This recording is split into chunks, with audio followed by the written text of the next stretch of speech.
Tengo 90 años y durante 88 de ellos cometí el error más caro que una persona puede cometer, creer que estaba triunfando en la vida, cuando en realidad solo estaba programando una existencia vacía. La sociedad te dirá que seas fuerte, que construyas un imperio, que el éxito llena cualquier vacío. Es la mentira más peligrosa que existe. La verdad es que la fuerza que el mundo admira, muchas veces, es solo una armadura que te aísla. Y el éxito, cariño, es un pésimo compañero en las noches frías y silenciosas. Por eso, antes de que desperdicies un día más, no voy a pedirte que le des a me gusta o que compartas. Te voy a pedir algo más difícil. Para y escucha. Toma asiento. Escucha la historia de cómo cambié un imperio por una tomatera, y solo entonces descubrí lo que es ser rica de verdad. Si te niegas a llegar al final del camino, con una lista de logros, pero sin nadie que te coja de la mano, únete a nosotros. Inscríbete para formar parte de una comunidad que no acepta vivir una vida de arrepentimientos. Y comenta aquí abajo, ¿cuál es el solar baldío que vas a empezar a cultivar hoy? La palabra era estéril, no era una sugerencia, era un sello, una de esas palabras pesadas que un médico de ojos cansados te entrega como si fuera la cuenta de un restaurante. Sentía lástima por mí, lo veía en sus ojos, el frío cuero de la silla donde estaba sentada, perfectamente erguida, el olor antiséptico en el aire, todo parecía burlarse de mí. Él esperaba lágrimas, una mano temblorosa, quizá un sollozo. No le di nada de eso. En mi cabeza, una voz clara, fría como el acero, dijo, ¿ah, sí? Pues vamos a ver.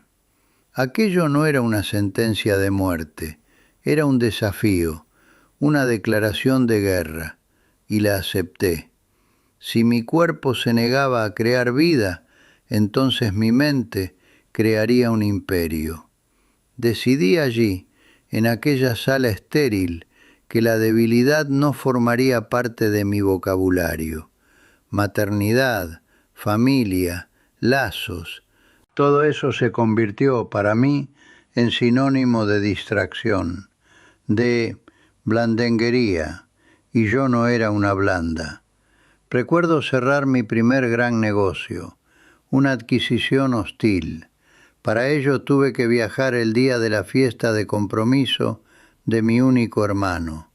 Me llamó con la voz quebrada. «Lo prometiste». Le respondí desde el aeropuerto, mirando el panel de embarque. Los imperios no se construyen con promesas, se construyen con resultados. Nunca más me llamó para un evento familiar. Aquella noche, mientras él bailaba un vals triste, yo firmaba el contrato final con una pluma pesada, una Montblanc. El sonido de la tapa al cerrarse fue el sonido más satisfactorio que había oído jamás.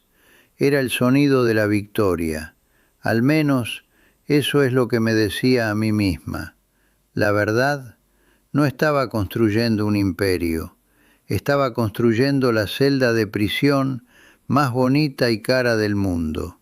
Una fortaleza impenetrable alrededor de un espacio vacío. Mi casa era un reflejo de eso, un museo, silenciosa, impecable, fría.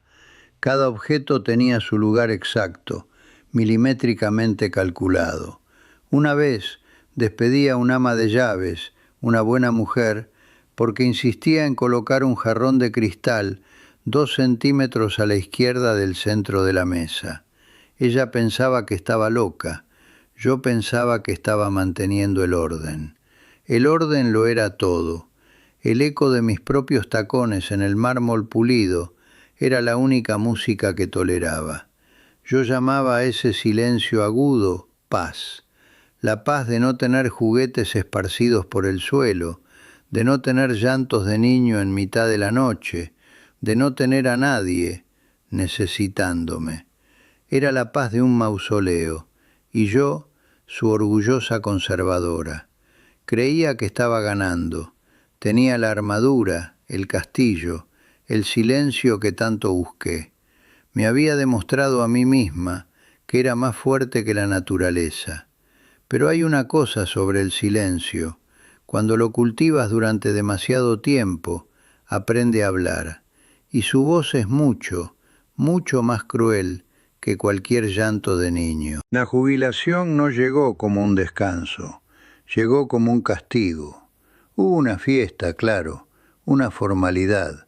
Personas cuyos apellidos decidí, pero cuyos rostros apenas reconocía, me entregaron un reloj de oro, pesado, frío, un símbolo del tiempo que yo había dominado.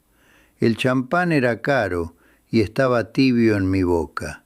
Las sonrisas eran forzadas, de plástico, y no llegaban a los ojos de nadie.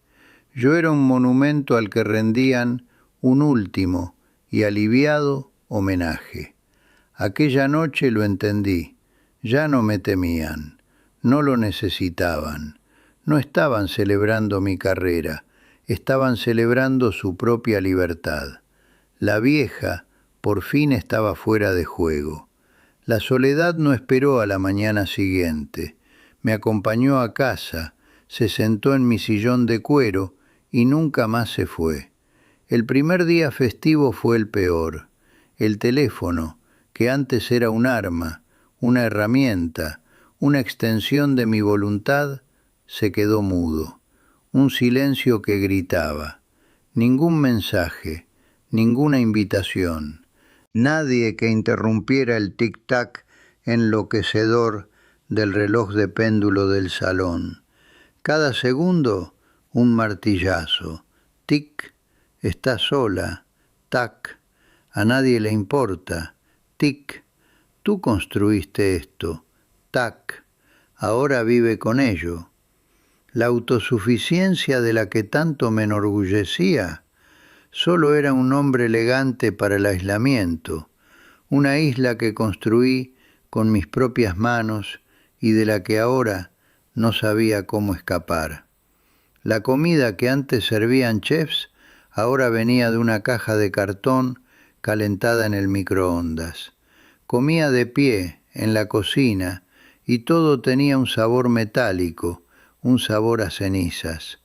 El sabor de la victoria, supongo, se pudre con el tiempo. La amargura era mi único y fiel compañero. Se despertaba conmigo, tomaba café en silencio frente a mí y me recordaba cada elección, cada sacrificio, cada puente que quemé con un placer frío. Pero el fondo del pozo, cariño, el fondo del pozo tiene un olor específico, olor a polvo y a papel viejo. Fue en un día gris, ordenando el despacho, que ya no tenía propósito. En un cajón olvidado la encontré, mi antigua agenda de sobremesa de cuero, el testamento de mi vida plena. 50 años de páginas amarillentas, mis dedos, temblorosos por primera vez, tocaron las hojas quebradizas. Reunión de presupuesto, vuelo a Singapur, comida con el consejo, objetivo de beneficios, cada día una tarea, cada semana un logro, una vida entera perfectamente programada, y ni un solo evento que dijera vivir, ningún picnic, ningún cumpleaños infantil, ninguna tarde desperdiciada leyendo un libro bajo un árbol. No gestioné mi tiempo, lo asesiné. Cambié décadas, por una lista de tareas que vista desde allí, desde el final del camino, no significaba absolutamente nada. Sostuve aquel cementerio de papel en mis manos y por primera vez, desde la consulta de aquel médico, sentí que algo se rompía. No fue un sollozo, Fue una grieta en los cimientos de la mujer que me había pasado toda la vida construyendo, y por el agujero vi el vacío. Un abismo que había decorado con éxito y llamado vida.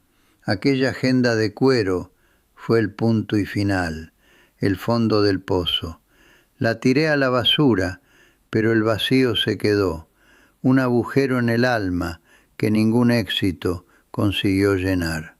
Pasé días en aquel sillón, mirando a la nada, el tic-tac del reloj, el polvo danzando en los rayos de sol que invadían la sala, y el silencio. Ah, el silencio. Y entonces, desde mi ventana, lo vi. Al lado de mi edificio impecable había un pequeño solar baldío, uno de esos rincones olvidados por la ciudad, lleno de escombros y malas hierbas, y en medio de todo aquel gris, una pizca de terquedad, un niño. No tendría más de 10 años, solo, con una seriedad de general, intentaba cultivar algo. Lo observé durante días. La vieja yo, la CEO, habría llamado al ayuntamiento. Se habría quejado del desorden, de la invasión. Pero la mujer sentada allí, hueca, rota, solo observaba. Hablaba con las plantas, veía cómo se movía su boca, veía su frustración cuando una hoja amarilleaba. Vi el contraste imposible de una única tomatera con su verde vibrante luchando por vivir en medio de la basura. Había una terquedad en él, una terquedad que yo conocía muy bien. Era la misma fuerza que me hizo construir un imperio de la nada. Pero mi fuerza era para dominar, la suya era para crear vida. En un impulso que no me pertenecía, me levanté. Me calcé los primeros zapatos que vi, caros, de piel italiana, completamente inadecuados, y salí a la calle. La CEO estaba de vuelta. Iba a enseñarle a aquel niño una lección de eficiencia, logística, optimización de recursos. Iba a demostrarle cómo la pasión sin estrategia es un camino directo al fracaso. Llegué allí, imponente, con mi discurso preparado en la punta de la lengua. Él estaba de espaldas, removiendo la tierra con un palo. Abrí la boca para empezar mi sermón y las palabras murieron. El suelo no era mi mármol pulido, era tierra, blanda, húmeda. Mis zapatos se hundieron un poco. El olor no era producto de limpieza, era hierba mojada. Se giró y yo esperaba que se encogiera. Estaba acostumbrada a que la gente se encogiera, pero el niño me miró con ojos claros, curiosos y sin una pizca de miedo. En ese instante, yo no era la mujer de la portada de la revista de negocios, no era la reina del sector inmobiliario. Mi nombre, mi reputación, mi saldo bancario, nada de eso importaba allí, en aquel trozo de tierra olvidada. Solo era una vieja entrometida con zapatos ridículos. La armadura, por primera vez en mi vida, se agrietó y cayó al suelo. Balbuceé algo, una frase sin sentido sobre la posición del sol, sobre el drenaje del suelo, un eco patético de la mujer que fui, jerga empresarial aplicada a una tomatera. Me escuchó con una paciencia que no merecía, y cuando por fin me callé, humillada por mi propio vacío, inclinó la cabeza. Miró su pequeña planta, luego a mí, y entonces hizo la pregunta que lo cambió todo. La propuesta de negocio más valiosa que he recibido en 90 años de vida. Con una voz limpia, que cortó décadas de ruido en mi cabeza, preguntó: ¿puede usted enseñarme? No quería mi dinero, no quería mi influencia, no pidió nada que yo creyera que tenía valor. Pidió lo único que yo creía haber perdido para siempre: mi tiempo, mi atención. Miró a la fortaleza y no vio a una reina o a un monstruo. Vio a alguien que quizá sabía cómo hacer crecer un tomate. Y por primera vez, en mucho, mucho tiempo, yo también quise saber, enseñar. La palabra se quedó suspendida en el aire entre los dos. ¿Yo? Yo sabía enseñar a destruir, a comprar, a vender, a dominar, pero enseñar a crear, acepté. Fue la única forma que supe. Al día siguiente no bajé al jardín. Me quedé en mi despacho e hice lo que siempre había hecho. Creé una estrategia. Abrí una hoja de cálculo. Proyecto Huerto Comunitario. Hice una lista de las partes interesadas, stakeholders, el niño jefe, al que llamé director de operaciones, la niña pequeña que solo observaba, ahora control de calidad, los otros niños que aparecían, equipo de campo. Calculé el ROI, el retorno de la inversión, no en dinero, sino en tomates por metro cuadrado. Creé un cronograma de siembra, un plan de riego. Usé toda mi arrogancia de CEO para una sola tomatera.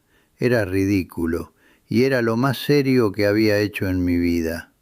Cuando bajé con mi carpeta de cuero llena de gráficos, se rieron de mí, pero me escucharon, y por primera vez no sentí repulsión por la suciedad debajo de mis uñas. Al contrario, cada dedo sucio de tierra era una medalla, una prueba de que todavía podía participar. El olor a menta y a tierra mojada se volvió más embriagador que el perfume de cualquier sala de juntas. Mi mayor retorno de la inversión no vino de acciones de la bolsa que me dieron una casa vacía. Vino de unas semillas de 20 céntimos. Me llamaban la jefa. Yo corregía, seria, directora de proyecto. Hasta un día, la hermana pequeña del niño, la de control de calidad, vino corriendo hacia mí. En su mano, extendido, el primer tomate de verdad, perfectamente redondo, rojo, brillando bajo el sol. Un milagro. Lo puso en mi mano. Su manita, caliente y un poco pegajosa, cogió la mía, que estaba fría, arrugada y manchada por la edad. Miré el tomate, luego a ella, y ella me miró con aquellos ojos grandes y dijo, con la voz más clara del mundo: «Toma, Yaya». Yaya, aquella palabra, la palabra que me pasé 90 años construyendo muros para no oír, la palabra que definía todo lo que yo no era, estéril, fría, sola. Y allí estaba, dicha por una niña que no vino de mi cuerpo, pero que de alguna forma nació de mi tiempo, de mi atención. No lloré, hice algo mucho más difícil, acepté. Me comí aquel tomate allí mismo, bajo el sol, con el jugo chorreando por mi barbilla. Era el sabor más dulce que había probado jamás, el sabor de la plenitud. En ese momento lo entendí. La mentira más grande de mi vida no me la dijo el médico, fue la que me conté a mí misma. Mi legado no estaba esperando un útero, estaba esperando un corazón dispuesto a acabar. Y por eso te estoy contando todo esto. Tú, que estás ahí, construyendo tu fortaleza, programando tu vida en agendas de cuero, midiendo tu valor en logros que celebras a solas. Para, por favor, para. La vida me dio un atajo doloroso, y yo te lo doy a ti gratis. Mira por tu ventana, no la de cristal, la otra, la ventana de tu alma. ¿Qué ves? Yo veo, desde la mía, el mismo lugar donde todo empezó. Pero ya no hay un solar baldío. hay un jardín vibrante, lleno de risas que llenan el silencio que un día casi me traga. Me llamaron estéril. Hoy, decenas de hijos y nietos me llaman Yaya. La llamada a cuidar, cariño, está en todas partes, en un animal abandonado, en un vecino anciano que necesita ayuda con la compra, en un joven compañero de trabajo que está perdido y solo, necesita un mentor, en un huerto comunitario, en un solar baldío. Lo único realmente estéril era mi antigua mentalidad. No esperes 90 años, una casa vacía y un silencio ensordecedor para descubrirlo. La maternidad, la paternidad, el amor, no va de engendrar, va de servir, va de nutrir la vida que ya está delante de ti, pidiendo a gritos que la cuiden. Encuentra el solar baldío de tu vida, ese rincón olvidado y gris que ignoras cada día. Ve a él y empieza a cavar, ahora.